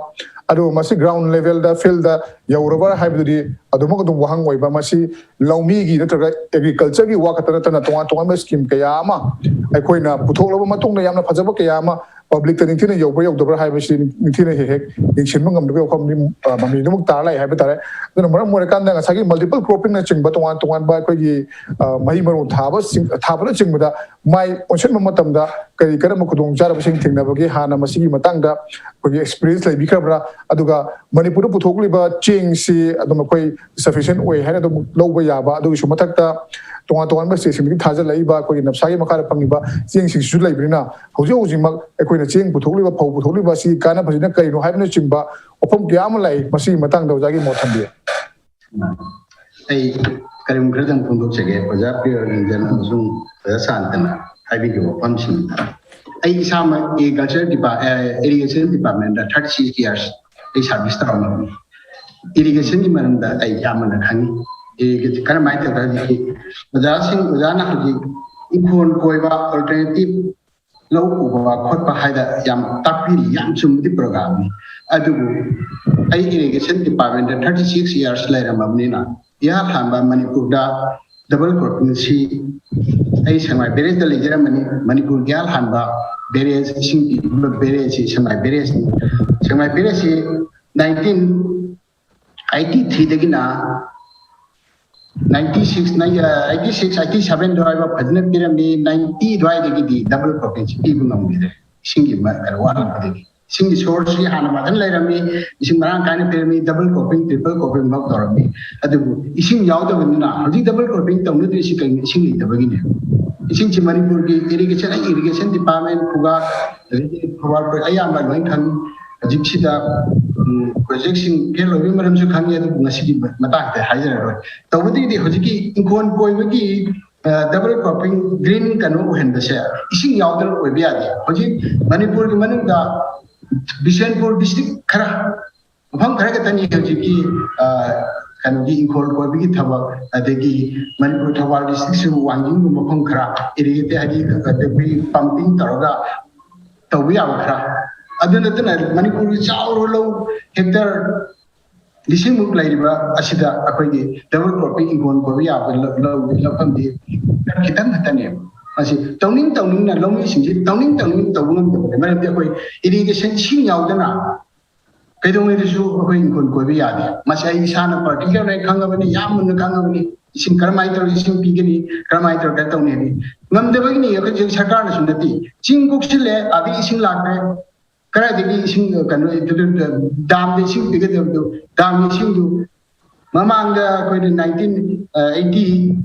87 drive of dam si chai guding chaw de thalami adegi chaw ising chaw hoti ising du ising chaw du mi ma tawni sing chile double cropping taw ising pinai leti aji maru mara mana sing ko bi no bi thaji ising yaw de kara degi lobuk ta mama ngai de lobuk da koi zero telling the bhai de lo khulami kasing da hangam phajal ko thomi kanu ꯑꯗꯨ ꯍꯧꯖꯤꯛ ꯇꯧꯗꯣꯏꯁꯤ ꯀꯩꯅꯣꯗ ꯏꯁꯤꯡꯗꯣ ꯌꯥꯎꯗ꯭ꯔꯒꯗꯤ ꯏꯅꯤꯟꯗꯣ ꯐꯪꯗ꯭ꯔꯒꯗꯤ ꯄꯣꯠꯁꯤꯡꯁꯦ ꯑꯝꯇ ꯌꯥꯗꯦ ꯑꯗꯨꯅ ꯍꯥꯏꯔꯤꯕꯁꯤꯡ ꯑꯁꯤ ꯑꯩꯈꯣꯏꯅ ꯂꯧ ꯎꯗꯅ ꯀꯩꯅꯣꯝ ꯑꯣꯟꯊꯣꯛꯄ ꯍꯥꯏꯕꯁꯦ ꯋꯥꯔꯤꯒꯤ ꯋꯥꯅꯤ ꯑꯗꯨꯒ ꯃꯁꯤ ꯑꯣꯏꯊꯣꯛꯄꯗ ꯌꯥꯝꯅ ꯋꯥꯕ ꯑꯃꯨꯛꯇꯪ ꯁꯤꯡꯒꯜ ꯀ꯭ꯔꯣꯞ ꯐꯥꯎꯗ ꯀꯨꯝꯁꯤ ꯆꯍꯤ ꯌꯦꯡꯕꯤꯌꯨ ꯐꯧ ꯅꯣꯡ ꯇꯥꯗꯕꯗꯒꯤ ꯗꯕꯜ ꯀ꯭ꯔꯣꯞꯄꯤꯡ ꯇꯧ ꯁꯤꯡꯒꯜ ꯀ꯭ꯔꯣꯞ ꯐꯥꯎ ꯂꯣꯛꯄ ꯉꯝꯗꯦ ꯁꯤ ꯗꯕꯜ ꯀ꯭ꯔꯣꯞꯄꯤꯡ ꯀꯃꯥꯏꯅ ꯂꯣꯛꯇꯣꯏꯅꯣ ꯑꯗꯨꯅ ꯂꯧ ꯏꯪꯈꯣꯜ ꯀꯣꯏꯕ ꯍꯥꯏꯕꯁꯤ ꯏꯁꯤꯡ ꯌꯥꯎꯗꯅ ꯁꯨꯡꯌꯥ ꯌꯥꯗꯕꯅꯤ ꯑꯗꯨꯅ ꯑꯩꯈꯣꯏꯒꯤ ꯑꯣꯜꯇꯔꯅꯦꯇꯤꯚ ꯑꯃ ꯍꯧꯅꯗꯅ ꯑꯇꯣꯞꯄ ꯑꯃ ꯊꯥꯕ ꯈꯣꯠꯄ ꯍꯥꯏꯕꯁꯦ ꯃꯁꯤ ꯆꯦꯒꯤ ꯋꯥꯅꯤ ꯋꯥꯔꯤꯒꯤ ꯋꯥꯅꯤ ꯍꯧꯖꯤꯛ ꯑꯣꯖꯥꯅ ꯇꯁꯦꯡꯕ ꯑꯣꯖꯥꯅ ꯑꯦꯒ꯭ꯔꯤꯀꯜꯆꯔꯒꯤ ꯐꯤꯜꯗ ꯇꯥꯕꯤꯔꯝꯃꯕ ꯂꯧꯃꯤ ꯑꯃꯒꯤ ꯂꯧꯕꯨꯛꯇ ꯐꯖꯅ ꯇꯧꯔꯝꯃꯕꯗꯤ ꯑꯣꯖꯥꯁꯤ ꯈꯪꯕꯤꯒꯅꯦꯕ ꯆꯨꯝꯅ ꯆꯦꯗ ꯄꯦꯄꯔꯗ ꯇꯧꯕꯩ ꯋꯥꯅꯤ ꯑꯩꯗꯤ ꯄ꯭ꯔꯥꯛꯇꯤꯀꯦꯜ ꯑꯣꯏꯅ ꯂꯧꯕꯨꯛꯇꯁꯨ ꯂꯩ ꯑꯗꯩ ꯏꯔꯤꯒꯦꯁꯟ ꯗꯤꯄꯥꯔꯠꯃꯦꯟꯇꯁꯨ ꯂꯩꯖꯔꯝꯃꯤ ꯑꯗꯨꯅ ꯁꯤ ꯑꯣꯏꯊꯣꯛꯇꯕꯅꯦꯕ ꯑꯗꯒꯤ ꯑꯃꯅ ꯑꯩꯈꯣꯏꯒꯤ ꯑꯣꯖꯥ ꯁꯥꯟꯇꯅ ꯑꯃꯁꯨ ꯇꯥꯛꯄꯤꯔꯤ ꯄꯣꯂꯤꯁꯤ ꯄ꯭ꯔꯣꯒ꯭ꯔꯥꯝ ꯑꯃ ꯇꯧꯔꯦꯕ ꯇꯣꯏꯕ ꯐꯧꯗꯨ ꯆꯦꯡꯄꯥꯛ ꯇꯧꯕ ꯌꯥꯏ ꯑꯃ ꯇꯧꯕ ꯌꯥꯏ ꯑꯃ ꯇꯧꯕ ꯌꯥꯏ ꯃꯄꯥꯟ ꯊꯥꯗꯣꯛꯄ ꯌꯥꯏ ꯍꯥꯏꯕꯅꯆꯤꯡꯕ ꯃꯌꯥꯝ ꯑꯃ ꯇꯥꯛꯄꯤꯔꯦꯕ ꯂꯧꯃꯤ ꯍꯥꯏꯕꯁꯦ ꯑꯟꯏꯗꯨꯀꯦꯇꯦꯗꯅꯦꯕ ꯑꯩꯅ ꯉꯁꯤ ꯂꯥꯛꯏꯁꯤꯁꯨ ꯑꯩ ꯇꯁꯦꯡꯅ ꯂꯧꯃꯤꯁꯤꯡꯒꯤ ꯑꯋꯥꯕꯗꯨ ꯎꯔꯒꯀꯣ ꯑꯩ ꯍꯥꯏꯖꯕꯅꯦꯕ ꯃꯥꯅ ꯀꯔꯝꯍꯥꯏꯅ ꯇꯧꯗꯅ ꯕꯤꯖꯤꯅꯦꯁ ꯇꯧꯒꯅꯤ ꯀꯔꯤ ꯄ꯭ꯔꯣꯒ꯭ꯔꯥꯝ ꯂꯩ ꯀꯔꯝꯍꯥꯏꯅ ꯇꯧꯒꯅꯤ ꯍꯥꯔ ꯐꯥꯎ ꯅꯤꯡꯊꯤ ꯅꯨꯡꯉꯥꯏꯅ ꯂꯧꯕ ꯉꯝꯗꯕ ꯑꯗꯒꯤ ꯂꯧ ꯀꯔꯝꯍꯥꯏꯅ ꯀꯩꯅꯣ ꯇꯧꯅꯤ ꯃꯥꯒꯤ ꯏꯃꯨꯡ ꯃꯅꯨꯡꯒꯤ ꯍꯣꯠꯅꯔꯤꯉꯩꯗ ꯑꯗꯨꯒꯨꯝꯕ ꯃꯌꯥꯝꯗꯨ ꯑꯗꯒꯤ ꯂꯧꯃꯤ ꯍꯥꯏꯕꯁꯤꯗꯤ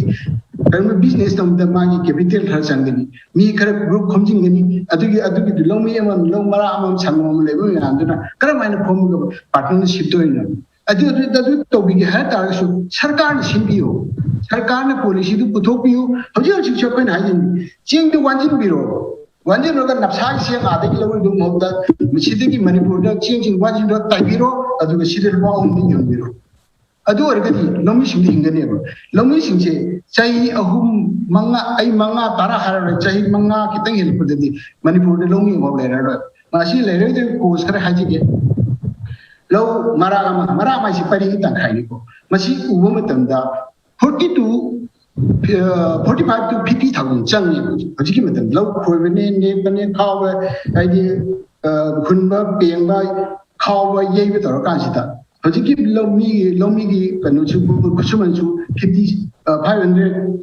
400 to 500 यौरमीना मादु मयाम ने सेंसिला कांसिदा लुपा 250 चंग मतमददी मागे थोपदोददी लो लरा अमदुने थोकेन थोकदा 50 days की 50 bed हौदु केजी 60 to 70 दे हन थोए 60 to 70 दा हजि लुपा मोदा हुद्रा दे चटे ते यु नोसु बिसिंगी फु काफे आइदि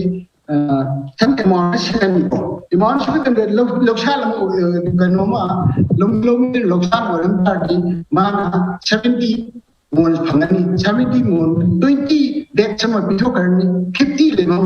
50 दु माना 700 पार मोन यो लेसेबा बट 35000 ग फंगे माना 50 संग्रे ꯑꯩ ꯑꯣꯖꯥ ꯀꯩꯅꯣꯗ ꯄꯤꯔꯣꯟꯖꯅ ꯂꯥꯛꯆꯔꯕ ꯃꯇꯨꯡꯗ ꯑꯩꯈꯣꯏꯒꯤ ꯑꯔꯣꯏꯕ ꯔꯥꯎꯟꯗ ꯂꯥꯛꯆꯒꯦ ꯑꯩ ꯀ꯭ꯂꯦꯔꯤꯐꯥꯏ ꯇꯧ ꯑꯣꯖꯥ ꯄꯤꯔꯣꯟꯖꯅ ꯑꯩ ꯂꯥꯛꯆꯅꯤꯡꯕꯁꯤ ꯃꯔꯨꯑꯣꯏꯅ ꯍꯧꯖꯤꯛ ꯑꯩꯈꯣꯏꯒꯤ ꯐꯥꯔꯃꯔ ꯑꯃ ꯑꯣꯏꯔꯤꯕ ꯍꯥꯏꯕ ꯇꯥꯔꯦ ꯃꯔꯨꯑꯣꯏꯅ ꯑꯩꯈꯣꯏꯒꯤ ꯑꯣꯖꯥ ꯏꯕꯣꯇꯣꯝꯕꯤꯅ ꯃꯥꯒꯤ ꯑꯣꯏꯕ ꯃꯥꯅ ꯊꯦꯡꯅꯖꯔꯛꯄ ꯈꯔ ꯍꯥꯏꯕꯤꯈ꯭ꯔꯦ ꯍꯥꯏꯇꯥꯔꯦ ꯑꯗꯨꯅ ꯏꯔꯤꯒꯦꯁꯟꯁꯤ ꯍꯥꯟꯅ ꯑꯩꯈꯣꯏꯅ ꯍꯧꯖꯤꯛ ꯇꯣꯉꯥꯟ ꯇꯣꯉꯥꯟꯕ ꯁ꯭ꯀꯤꯝ ꯃꯌꯥꯝ ꯄꯥꯡꯊꯣꯛꯑꯦ ꯑꯩꯈꯣꯏꯒꯤ RLIꯒ ꯇꯧꯔꯤꯁꯤꯡꯁꯦ ꯃꯐꯝ ꯀꯌꯥꯗ RLIꯁꯤ ꯃꯥꯏ ꯄꯥꯛꯅ ꯇꯧꯔꯤꯒꯦ ꯍꯥꯏꯕꯅꯆꯤꯡꯕ ꯑꯗꯨꯒ ꯑꯩꯈꯣꯏꯒꯤ ꯄ꯭ꯔꯤ ꯃꯣꯟꯁꯨꯟ ꯄꯣꯁ ꯃꯣꯟꯁꯨꯟ ꯃꯣꯟꯁꯨꯟ ꯍꯥꯏꯅ ꯂꯩꯔꯤ ꯃꯁꯤꯒꯤ ꯅꯣꯡ ꯇꯥꯔꯛꯇꯕ ꯑꯩꯈꯣꯏꯒꯤ ꯃꯇꯝꯗ ꯀꯗꯥꯏ ꯐꯥꯎꯕ ꯇꯨꯔꯦꯜꯁꯤꯡꯁꯤꯗ ꯏꯁꯤꯡꯁꯤ ꯑꯩꯈꯣꯏꯒꯤ RLIꯅ ꯆꯤꯡꯈꯠꯄ ꯉꯝꯕ ꯃꯑꯣꯡꯗ ꯂꯩꯔꯤꯕꯒꯦ ꯍꯥꯏꯕꯁꯤꯁꯨ ꯌꯥꯝꯅ ꯑꯆꯧꯕ ꯋꯥꯍꯪ ꯑꯃꯅꯤ ꯑꯗꯣ ꯆꯤꯡꯈꯠꯅꯕ ꯄꯝꯁꯤꯡꯁꯦ ꯀꯌꯥ ꯌꯥꯝꯅ ꯋꯥꯛ ꯇꯧꯔꯕꯒꯦ ꯍꯥꯏꯕꯅꯆꯤꯡꯕ ꯂꯧꯃꯤꯁꯤꯡꯅ ꯏꯔꯥꯡ ꯍꯧꯔꯛꯑꯀꯥꯟꯗ ꯑꯗꯒꯤ ꯂꯧꯃꯤꯁꯤꯡꯅ ꯌꯥꯗ꯭ꯔꯦ ꯅꯠꯇ꯭ꯔꯒꯅ ꯑꯩꯈꯣꯏꯅ ꯄꯥꯎ ꯏꯔꯛꯄ ꯃꯇꯝꯗ ꯃꯐꯝ ꯈꯔ ꯌꯦꯟꯊꯣꯛꯄ ꯅꯠꯇ꯭ꯔꯒ ꯁꯦꯝꯖꯤꯟꯕ ꯅꯠꯇꯅ ꯀꯌꯥ ꯌꯥꯝꯅ ꯂꯩꯔꯤꯕꯒꯦ ꯑꯁꯤꯅꯗꯤ ꯀꯃꯥꯏꯅ ꯇꯧꯗꯅ ꯃꯜꯇꯤꯄꯜ ꯀ꯭ꯔꯣꯞꯄꯤꯡꯁꯤ ꯑꯣꯏꯊꯣꯛꯀꯗꯧꯔꯤꯕꯅꯣ ꯍꯥꯏꯕꯒꯤ ꯋꯥꯐꯝ ꯑꯃ ꯂꯩ ꯀꯩ ꯊꯝꯕꯤꯅꯤꯡꯉꯤ ꯑꯣꯖꯥ ꯑꯩꯈꯣꯏꯒꯤ ꯃꯅꯤꯄꯨꯔꯒꯤ ꯏꯔꯤꯒꯦꯁꯟꯒꯤ ꯈ꯭ꯋꯥꯏꯗꯒꯤ ꯑꯋꯥꯕꯁꯤ ꯑꯦꯒ꯭ꯔꯤꯀꯜꯆꯔꯒꯤ ꯈ꯭ꯋꯥꯏꯗꯒꯤ ꯑꯋꯥꯕꯁꯤ ꯏꯔꯤꯒꯦꯁꯟꯅꯦ ꯍꯥꯏꯕꯁꯤꯗꯤ ꯑꯗꯨꯝ ꯑꯩꯈꯣꯏ ꯃꯤ ꯈꯨꯗꯤꯡꯃꯛꯅ ꯈꯪꯅꯔꯦ ꯑꯗ ꯄ꯭ꯔꯣꯕ꯭ꯂꯦꯝꯗꯤ ꯑꯩꯈꯣꯏꯒꯤ ꯏꯔꯤꯒꯦꯁꯟꯒꯤ ꯀꯦꯄꯥꯁꯤꯇꯤꯁꯦ ꯀ꯭ꯔꯤꯌꯦꯠ ꯇꯧꯔꯦ ꯍꯥꯏꯔꯒ ꯃꯥꯒꯤ ꯌꯨꯇꯤꯂꯥꯏꯖꯦꯁꯟꯁꯦ ꯃꯁꯤ ꯇꯧꯗꯕꯒꯤꯅꯤ ꯑꯗꯨꯅ ꯑꯩꯈꯣꯏꯒꯤ ꯍꯧꯖꯤꯛ ꯂꯩꯔꯤꯕ ꯏꯔꯤꯒꯦꯁꯟ ꯗꯥꯝꯁꯤꯡꯁꯤ ꯏꯝꯐꯥꯜꯗ ꯂꯩꯔꯤꯕ ꯑꯦꯔꯤꯌꯥꯁꯤꯗꯗꯤ ꯌꯥꯝ ꯂꯥꯏꯅ 80%ꯗꯒꯤ ꯍꯦꯟꯅ ꯀꯦꯄꯥꯁꯤꯇꯤꯒꯤ ꯑꯩꯈꯣꯏꯁꯤ ꯀꯩꯅꯣ ꯂꯩꯔꯕꯅꯦ ꯌꯨꯇꯤꯂꯥꯏꯖꯦꯁꯟꯁꯦ ꯐꯣꯔ ꯑꯦꯛꯖꯥꯝꯄꯜ ꯂꯣꯛꯇꯥꯛ ꯄꯤꯛ ꯏꯔꯤꯒꯦꯁꯟꯁꯤ 25,000 ꯍꯦꯛꯇꯔ ꯄꯤꯒꯗꯕꯅꯦ ꯍꯧꯖꯤꯛ ꯖꯤꯔꯣꯅꯦ ꯑꯗꯨꯃꯥꯏꯅ ꯇꯧꯗꯅ ꯆꯤꯡꯗꯁꯨ ꯈꯧꯄꯨꯝ ꯗꯥꯝ ꯀꯝꯗꯧꯏ ꯑꯩꯈꯣꯏꯒꯤ ꯂꯩꯔꯤꯕ ꯗꯥꯝꯁꯤꯡꯁꯤ ꯃꯥꯒꯤ ꯏꯁꯤꯡꯁꯦ ꯄꯤꯕ ꯉꯝꯗꯕꯁꯤꯅ ꯕꯤꯒꯦꯁ ꯄ꯭ꯔꯣꯕ꯭ꯂꯦꯝ ꯀ꯭ꯔꯤꯌꯦꯠ ꯇꯧꯔꯤꯕ ꯗꯥꯝꯁꯤꯡꯁꯤ ꯃꯥꯅ ꯃꯥꯒꯤ ꯀꯦꯄꯥꯁꯤꯇꯤ ꯌꯨꯇꯤꯂꯥꯏꯖꯦꯁꯟꯁꯤ ꯑꯩꯈꯣꯏꯅ ꯅꯤꯡꯊꯤꯅ ꯇꯧꯔꯒꯗꯤ ꯇꯝꯄꯥꯛꯀꯤꯗꯃꯛꯇꯗꯤ ꯃꯜꯇꯤꯄꯜ ꯀ꯭ꯔꯣꯞꯄꯤꯡ ꯍꯥꯏꯕꯁꯤ ꯌꯥꯝꯅ ꯂꯥꯏꯕ ꯊꯕꯛ ꯅꯥꯎ ꯁꯦ ꯀꯩꯅꯣꯁꯤꯗ ꯈꯧꯄꯨꯝ ꯗꯥꯝꯁꯤꯗ ꯕꯥꯏ ꯈꯧꯄꯨꯝ ꯚꯦꯂꯤꯁꯤ 1000 ꯍꯦꯛꯇꯤꯌꯔꯁꯤ ꯑꯁꯤ cultivate ꯇꯧꯅꯅꯕ ꯁꯥꯒꯤꯕ ꯗꯥꯝ ꯏꯁꯤꯡ ꯄꯤꯛ ꯊꯟꯅ ꯂꯩ ꯑꯗ ꯃꯥꯒꯤ ꯗꯥꯝꯁꯤꯒꯤ ꯀꯟꯁꯇ꯭ꯔꯛꯁꯟꯁꯤꯗ ꯇꯦꯛꯅꯤꯀꯦꯂꯤ ꯁꯣꯏꯗꯅ ꯃꯥꯒꯤ ꯀꯦꯅꯦꯜ ꯐꯤꯜꯗ ꯂꯩꯔꯤꯕꯗꯨ ꯀꯦꯅꯦꯜꯁꯤꯡꯒ ꯀꯦꯅꯦꯜꯅ ꯅꯦꯝꯕꯗꯒꯤ ꯍꯥꯏꯕ ꯇꯥꯔꯦ ꯏꯁꯤꯡꯗꯨꯕꯨ ꯉꯝꯕ ꯀꯃꯥꯏꯅ ꯇꯧꯕꯁꯤ ꯈꯧꯄꯨꯝ ꯗꯥꯝ ꯀꯃꯥꯏꯅ ꯇꯧꯔꯤ ꯑꯗꯨꯅ ꯚꯦꯔꯤꯌꯁ ꯗꯥꯝꯁꯤꯡꯁꯤ ꯃꯥꯒꯤ ꯏꯁꯤꯡꯁꯦ ꯄꯤꯕ ꯉꯝꯗꯕꯁꯤ ꯄ꯭ꯔꯣꯕ꯭ꯂꯦꯝ ꯑꯃꯅꯤ ꯕꯠ ꯑꯇꯣꯞꯄ ꯁꯥꯏꯠ ꯑꯃꯗꯅ ꯀꯔꯤꯅꯣ ꯑꯩꯈꯣꯏꯒꯤ ꯀꯥꯗꯥꯁꯤꯅ ꯉꯁꯥꯏꯒꯤ ꯗꯥꯝꯁꯤꯡꯁꯤ ꯁꯥꯗ꯭ꯔꯤꯉꯩ ꯃꯃꯥꯡꯗ ꯃꯈꯣꯏꯅ ꯗꯤꯁꯇ꯭ꯔꯤꯕ꯭ꯌꯨꯁꯟ ꯀꯦꯅꯦꯜꯁꯤꯡꯁꯦ ꯍꯥꯟꯅ ꯁꯥꯗꯣꯏꯔ ꯈꯨꯒꯥ ꯗꯥꯝꯗ ꯇꯧꯔꯤ ꯄ꯭ꯔꯣꯕ꯭ꯂꯦꯝꯁꯦ ꯑꯁꯤ ꯗꯥꯝꯗ ꯁꯥꯕ ꯂꯣꯏꯔꯀꯥꯟꯗ ꯃꯥꯒꯤ ꯂꯥꯏꯟ ꯇꯧꯔꯕ ꯀꯦꯅꯦꯜꯁꯤꯡꯁꯤ ꯀꯥꯏꯈꯤꯗꯅ ꯗꯤꯁꯇ꯭ꯔꯤꯕ꯭ꯌꯨꯁꯟ ꯅꯦꯠꯋꯥꯔꯛꯁꯤ ꯐꯖꯅ ꯐꯦꯜ ꯑꯣꯏꯕꯒꯤ ꯑꯍꯨꯝꯁꯨꯕꯗꯅ ꯑꯩꯈꯣꯏꯒꯤ ꯏꯔꯤꯒꯦꯁꯟꯒꯤ ꯃꯥꯒꯤ ꯀꯩꯅꯣꯁꯤ ꯐꯪꯉꯤꯕ ꯂꯧꯃꯤꯁꯤꯡꯁꯤꯅ irrigation management of fee thiba ama to sida government na fee mo sini thina thirta ma fee for all ko maintenance like the problem kya am some Nigeria da capacity di create to re adu ko capacity utilization the farmer organizations in western UP da Punjab Haryana da to Maina South India to Maina properly union sing the water union sing same area sing properly utilized to be lambi rom da khoi ngasi dam hek sa ba ho ko gi Manipur da ngasi ba ba ma gi organized irrigation sharing and maintenance ki farmers organization se like the chak man hai ba yam successful oi ri si kar mano kachin gi thai to khong sin hai masisu maintenance to the body as from the padel longda Putra and Laram, but Putra of father music on very acidity, acidity, for it, but sings it. Adamasida farmer section hasn't organized over Herrera. He sings a catching the towns, so power Herrera. Dogama road key, Muslims in the Kumba, you woman for catching a successful way. I begin more the music, I debated in a room the later, then Manipur government to the team power Herrera, Herto. Kingdom Chico, Jim Shiduchi, Quina, Kopumdam Tokraga, Nasi, Jim the Anapofan indigenous education systems, as it has a lady. Say right from Mao the Vina, Shepai Babula, Koslebara, Rinda and Hunterin Sejida, a queen a government, Timatin Si, Yandana, a Quigi, Masagi, Mukwina, gradients environment, the center of Banina, gravity irrigation to the Toga. Perform the right up to Mao the Maram, Kulamusi Barakuri, the Marchi, perform Ishing Sigam and Kinatava. Gravity flow that over had a ching the Toga. I must say, Ching from Kudimata,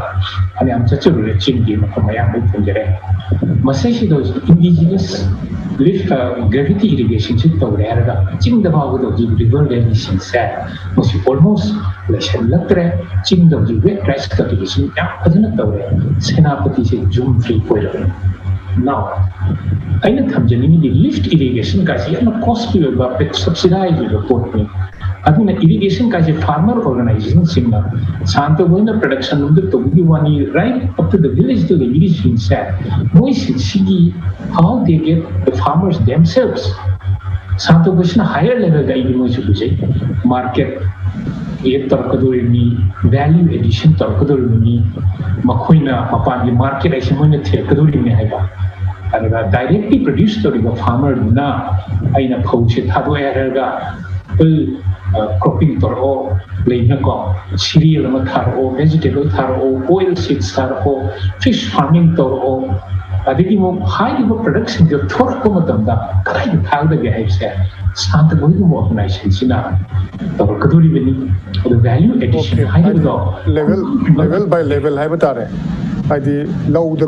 ꯂꯧ ꯎꯔꯤꯕ ꯀꯥꯡꯕꯨꯁꯤꯡꯒꯤ role ꯑꯃ ꯇꯣꯉꯥꯟꯕ ꯃꯗꯨꯒꯤ ꯃꯊꯛꯇ ꯑꯃꯨꯛ